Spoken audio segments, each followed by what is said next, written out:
بسم الله الرحمن الرحيم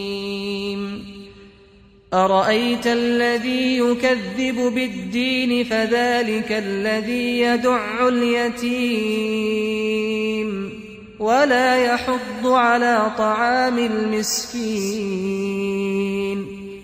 فويل للمصلين الذين هم عن صلاتهم ساهون الذين هم يراءون ويمنعون الماعون.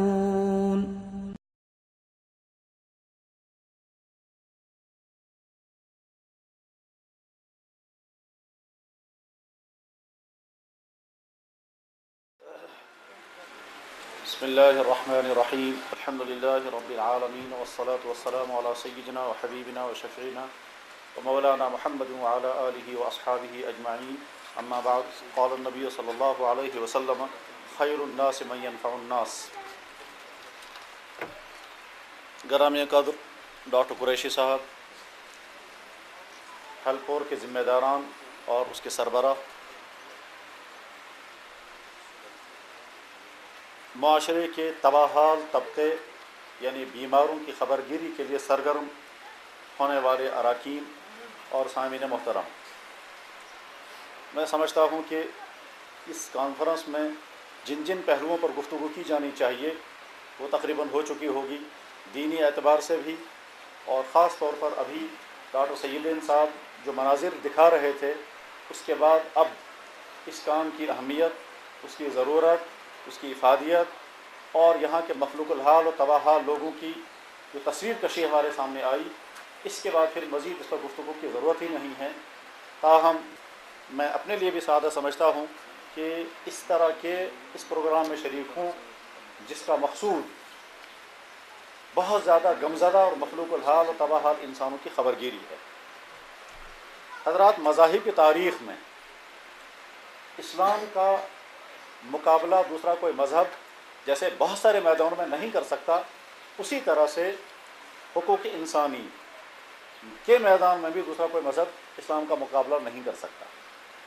بدقسمتی یہ ہے کہ ہم مسلمان جیسے دین کے ہر شعبے میں مسلسل پیچھے جا رہے ہیں، اسی طرح سے وہ شعبہ جو کبھی دنیا میں سب سے پہلے ہم نے قائم کیا تھا، وہ شعبہ ہمارے ہاتھوں سے نکل گیا. اتنا نکل گیا کہ اب ایک مسلمان سوچ بھی نہیں پاتا کہ کبھی ہمارا کام تھا بھی یا نہیں. بیمار اور بیماری اور بیماری کی تیمارداری، اس سلسلے میں تو قرآن کریم میں بھی رعایت پائی جاتی ہے. اللہ جل شانہ نے بیماروں کو جو سہولتیں دی ہیں اس کا تذکرہ جگہ جگہ قرآن کریم میں ہے.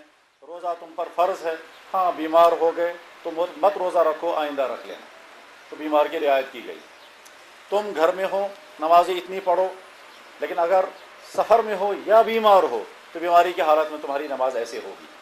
حتیٰ کہ اگر کوئی نماز سرے سے پڑھ ہی نہ سکے، سر سے بھی نماز نہ پڑھ سکتا ہو، تو آگے چل کر کے نماز سرے سے معاف بھی ہو جاتی ہے. یعنی ایک مرحلہ وہ بھی آتا ہے کہ سرے سے ہی نماز معاف ہو جاتی ہے. ظاہر ہے مجھے اس وقت وہ گفتگو نہیں کرنی ہے کہ میں یہ عرض کرنا چاہتا ہوں کہ بیماروں کی رعایت قرآن کریم میں کتنی ہے. ایک دفعہ ایک لمبے سفر کے لیے جناب رسول اکرم صلی اللہ علیہ وسلم کو روانہ ہونا تھا. روم کی ایک بہت بڑی سلطنت مدینے پر حملہ کرنے کا پلان بنا رہی تھی، اور یہاں سے جناب رسول اکرم صلی اللہ علیہ وسلم نے اس کے مقابلے کی تیاری کی. تمام صحابہ کو سخت حکم دیا گیا، کسی کو بیٹھنے کی اجازت نہیں ہے، سب کو نکلنا لازم ہے. اور جن چند آدمیوں کو حضور نے بیٹھنے کی اجازت دی تھی اس پر بھی اللہ تعالیٰ شاہ نے فرمایا تھا آپ نے ان کو کیوں بیٹھنے کی اجازت دی؟ جب ہم حکم دے چکے ہیں سب کو نکلنا تو آپ نے کیوں بیٹھنے کو اجازت دی؟ اس ایسے ماحول میں بھی آیت نازل ہو گئی کہ اگر کوئی بیماری کی بنا پر بیٹھ جاتا ہے ہمارا اسے گلا نہیں. لیس علی الضعفاء ولا علی المرضى، کمزوروں سے ہماری کوئی شکایت نہیں، وہ شریک کیوں نہیں ہوئے. بیماروں سے بھی ہمیں کوئی شکایت نہیں، وہ شریک کیوں نہ ہوئے.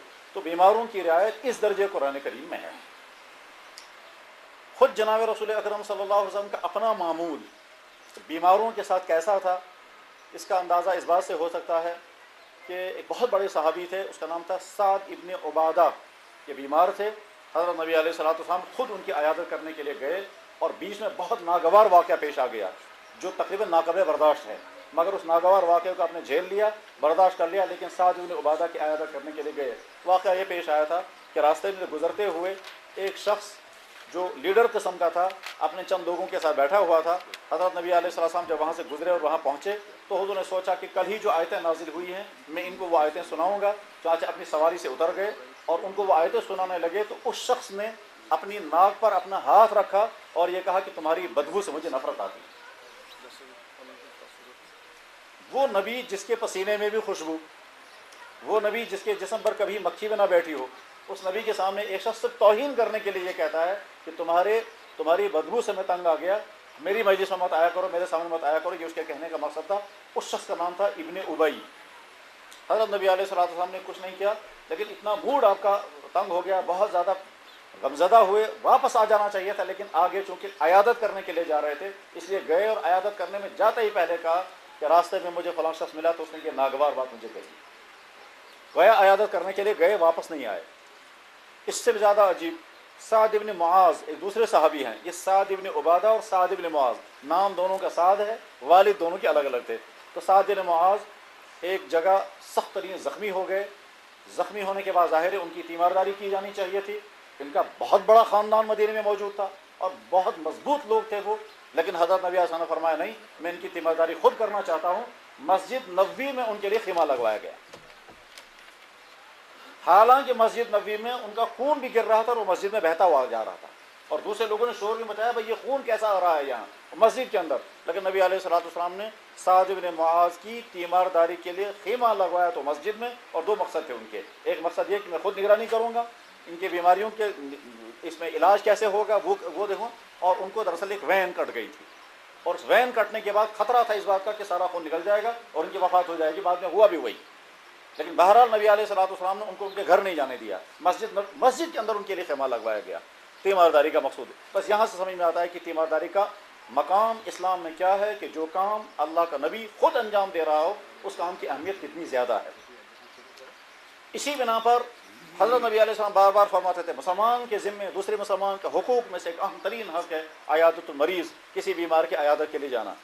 اور کتنی دل نشین، کتنی بصیرت افروز اور کس قدر غضافری کیفیت بیان کی ہے نبی علیہ السلام نے. ایک حدیث میں آپ نے بیان فرمایا قیامت کے دن اللہ تعالیٰ شان ہو ایک بندے کو لائیں گے اور وہ بندہ اپنے طرح طرح کے اعمال دکھائے گا تو اللہ تعالیٰ فرمائیں گے میں بیمار تھا تم تو میری عیادت کو نہیں آئے، میں بھوکا تھا تم نے تو مجھے کھانا نہیں کھلایا. تو بندہ عرض کرے گا یا اللہ آپ بیمار کیسے ہو سکتے ہیں اور آپ بھوکے کیسے ہو سکتے ہیں؟ تو اللہ تعالیٰ فرمائیں گے فلاں بیمار تھا تم اگر اس کی عیادت کے لیے آتے تو وہ مجھے وہاں پاتے، فلاں بھوکا تھا اگر تم اس کو کھلاتے تو مجھے پاتے. یعنی اس بھوکے کو کھلانا گویا مجھے کھلانا ہے، اس بیمار کی عیادت کرنا گویا میری عیادت کرنا ہے. اب جب اللہ تعالیٰ شان ہو یہ بات بطور گلے کے، لیکن قیامت کے میدان میں گلا بھی کوئی معمولی چیز نہیں ہوگی. اس سے اندازہ کیا جا سکتا ہے کہ بیمار اور بیماروں کے حقوق کے متعلق اسلام کتنا سخت اور کتنا اہم. غالباً مذاہب کی تاریخ میں سب سے پہلے اسلام وہ مذہب ہے جس نے یہ کہا ہر شخص کو علاج کرنے کا حق نہیں ہے، اور اگر کسی نااہل طبیب نے اپنی نااہلی کی بنا پر غلط علاج کر کے کسی مریض کو موت کا شکار بنا دیا تو اس پر قصاص نافذ ہو. یہ سب سے پہلے اسلام نے یہ بات طے کی. قانون کی تاریخ میں جو قانونی دفعات آتی ہیں اس میں کہیں نہیں آتا ہے کہ کسی مذہب نے پہلے سب سے پہلے یہ دفعہ مقرر کی ہو کہ کسی طبیب نے اپنی نااہلی کی وجہ سے کسی بیمار کا غلط علاج کیا اور وہ بیمار مارا گیا تو طبیب کو کچھ کہا نہیں. اسلام نے سب سے پہلے یہ بات کہی اور آج کے زمانے میں طے ہے. نیم حکیموں کے ذریعے سے نقصانات معاشرے میں کیا کیا ہوتے ہیں وہ ہمارے سامنے ہیں. بیماروں کی صورتحال، انسان مالدار ہو، تعلیم یافتہ ہو، ان پڑھ ہو، صحت مند ہو، بیماری کے حملے کا جب شکار ہوتا ہے تو اس کی مالداری بھی رہ جاتی ہے، اس کی ذہانت بھی رہ جاتی ہے، اس کا مرتبہ بھی رہ جاتا ہے. یہ تو وہ چیز ہے جو ہر شخص کو دبوچ لیتی ہے اور اس کے بعد انسان بے کسی کے عالم میں پہنچ جاتا ہے، بے بسی کے عالم میں پہنچ جاتا ہے. اور مزید اس وقت بے بسی ہوتی ہے کہ جب انسان کے پاس وسائل نہ ہوں اور وسائل نہ ہونے کی بنا پر ذہنی پریشانی میں مبتلا ہوں. ایسی صورتحال کے اندر کوئی شخص ایسا دل نشین کام لے کر کے اٹھے جس کا فائدہ معاشرے کے اس طبقے کو ہوگا جس طبقے پر رحم سنگ دل سے سنگ دل انسان کو بھی آ جانا چاہیے. یقیناً یہ کام بے انتہا مبارکبادی کا مستحق ہے. حضرت نبی کریم صلی اللہ علیہ وسلم جب ارشاد فرمایا خیرکم خیر الناس من ينفع الناس، لوگوں میں سب سے بہتر وہ انسان ہے جو لوگوں کو نفع پہنچائے. ایک حدیث میں حضور نے فرمایا الخلق عیال اللہ، مخلوق اللہ کا عیال ہے.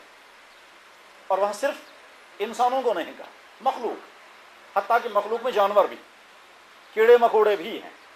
الخلق عیال اللہ، جیسے تمہیں اپنا عیال پیارا ہوتا ہے، جیسے کسی انسان کو اپنے عیال کے متعلق کوئی تکلیف برداشت نہیں ہوتی ہے، بس ایسے ہی سمجھو تم ساری کائنات کے مخلوق اللہ کا عیال ہے۔ فَأَحَبُّ الْخَلْقِ إِلَى اللَّهِ مَنْ أَحْسَنَ إِلَىٰ عِيَالِهِ، تو اللہ کی نظر میں سب سے پسندیدہ وہ انسان ہوگا جو اس کے عیال کے ساتھ اچھا سلوک ہے۔ یہی وجہ ہے کہ ہمارا نبی تو ان چیزوں کے ہمیں حکم دیتا ہے جس کی طرف انسانوں کی نگاہ بھی نہیں جاتی۔ مثلا حضرت نبی علیہ السلام نے فرمایا جانوروں کو آپس میں مت لڑانا، تم کو خوشی ہوگی ان کو تکلیف ہوگی۔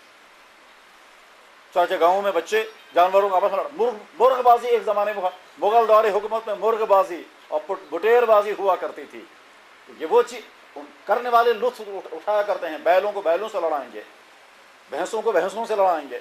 اور آج کے زمانے میں بھی یورپ کے کچھ علاقوں کے انسان جو ہے وہ بیلوں سے کشتی لڑتا ہے، اور وہ کیسی کشتی ہوتی ہے وہ تو شاید آپ حضرات میں سے کچھ لوگ جانتے بھی ہوں گے، لیکن 1400 سال پہلے ہمارے نبی نے اس بات سے منع فرمایا، ایسا نہیں کرنا۔ فرمایا نبی علیہ الصلوۃ والسلام نے ان گونگے جانوروں کے بارے میں خدا سے ڈرنا، یہ تم سے کچھ کہہ نہیں پاتے۔ اتقوا اللہ فی ہذہ البہائم المعجمہ، جب گونگے جانوروں کے متعلق ہمارا نبی ہمیں احکام بیان کر رہا ہے، فرمایا کسی جانور کو نشانہ مت بنانا، فرمایا پتھر جانوروں کو مت مارا کرو، اس لیے اس سے تو وہ شکار بھی نہیں ہوگا، ہاں سوائے اس کے اس کی آنکھ پھوٹ جائے گی اور اس کا نقصان ہوگا، وہ زندگی میں پریشان ہوگا۔ اتنی چھوٹی چھوٹی باتوں کے بارے میں جب ہمارا تو انسان، اور وہ بھی جب پریشانی کے عالم میں ہو مخلوق، تو اس وقت کتنا بیمار جب انسان ہو جاتا ہے تو وہ طرح طرح کی مصیبتوں کا شکار ہوتا ہے، اور اس کی عیادت کرنا، اس کی خبرگیری کرنا، اس کی تیمارداری کرنا، اس کی مزاج پرسی کرنا، اور اس کو اس کے علاج معالجے کے لیے اس کو تعاون دینا یقیناً بہت بڑا کام ہے۔ اندازہ اس بات سے ہو سکتا ہے کہ حضرت نبی علیہ السلام نے فرمایا اگر تم کسی بیمار کی عیادت کے لیے صبح کو گئے تو شام تک 70,000 فرشتے تمہارے لیے استغفار کریں، اور اگر شام کو گئے تو صبح تک تمہارے 70,000 فرشتے تمہارے لیے استغفار کریں گے۔ یہ بات ہمیشہ ذہن میں رہنی چاہیے کہ ہمارا نبی جب بھی کسی کام کا معاوضہ دکھاتا ہے تو وہ نیکی دکھاتا ہے، دنیا نہیں دکھاتا۔ یہ اسلام کی خوبی ہے، وہ دنیاوی نفع نہیں دکھاتا کہ آپ یہ کام کرو گے تو دنیاوی طور پر آپ کو یہ ملے گا، نہیں۔ اسلامی مزاج یہ ہے کہ اعمال کی قدر و قیمت آخرت میں دلاؤ، دنیا میں نہیں، کیونکہ دنیا میں اگر اعمال کی قدر و قیمت دلائی جائے تو انسان مفاد پرست بنے گا۔ میں یہ درخت شجرکاری کی اسکیم آج کے زمانے میں ملک کا سربراہ، ملک کا وزیر اعظم آ کر درخت لگاتا ہے، اور صاحب فلاں سربراہ مملکت نے شجرکاری اسکیم جاری کر دی، لیکن اس کے بعد ایک انسان بھی درخت نہیں لگاتا ہے۔ محکمہ جنگلات والے تھک گئے بورڈ لکھ کر کے کہ جنگلات سب سونا ہے، لیکن کسی کی انسان کو احساس نہیں ہوتا۔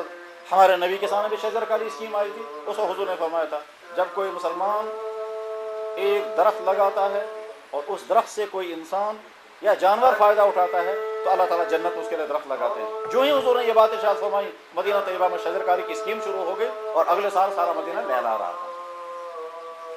چنانچہ شجرکاری اسکیموں کی تاریخ سامنے رکھی گئی تو کہیں دنیا کی شجرکاری اسکیم اتنی کامیاب نہیں ہوئی ہے جتنے محمد صلی اللہ علیہ وسلم کی شجرکاری اسکیم کامیاب ہوئی ہے، حتیٰ کہ اسی میں حضرت بلال رضی اللہ عنہ کا باغ بھی تھا جس نے ایک ہی سال کے اندر پھل دے دیا تھا، یعنی پہلے سال درخت لگائے گئے، اگلے سال کھجوروں کے اندر پھل آ گیا، اور وہ تاریخی باغ ہے، اور آج بھی وہ باغ موجود ہے۔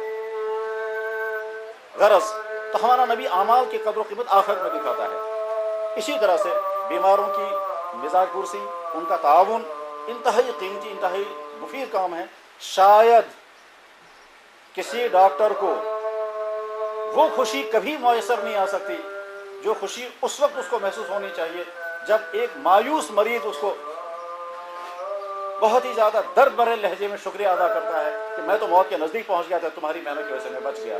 اگر اس ڈاکٹر کو احساس ہو تو یہ سمجھے گا کہ مجھے دنیا میں اور کوئی کریڈٹ اس سے زیادہ خوبصورت ملنے والا نہیں ہے جیسا کریڈٹ اس بیمار، اس پریشان حال انسان، اس ٹوٹے پھوٹے اور مایوس زندگی، اس مایوس انسان کی زبان سے اس وقت مجھے مل رہا ہے۔ اور کبھی کبھی تو ایسا بھی ہوتا ہے کہ انسان کہہ بھی نہیں سکتا، صرف اس کے آنسو ایک پیغام دے جاتے ہیں اس ڈاکٹر کو۔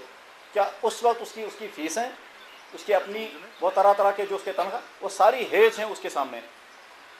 میڈیکل کا شعبہ انتہائی قیمتی شعبہ ہے، لیکن بدقسمتی یہ ہے کہ آج کے دور میں جیسے تمام شعبے مادیت کے زد میں آ گئے ہیں، اسی طرح سے میڈیکل کا شعبہ بھی مادیت کے زد میں آ گیا، جہاں ایک طرف سے ہم رحم دل ڈاکٹر کو دیکھتے ہیں، وہیں کہیں سنگ دل انسان کو بھی دیکھنے کا مرحلہ آتا ہے، اور اس وقت دل دکھ جاتا ہے کیا ایسے بھی انسان ہوا کرتے ہیں۔ میں جانتا ہوں ایک بھائی نے مجھ سے کہا کہ اللہ کا جناب میں نیا اپوائنٹ ہوا تھا اور ایک گاؤں میں میری ڈیوٹی ہوئی تھی، گاؤں والے بیچارے جانتے بھی نہیں تھے کہ بچوں کو پولیو ڈراپ پلانا ہوتا ہے، تو میں نے گاؤں والوں کو جمع کیا، تم کیسے لوگ ہو،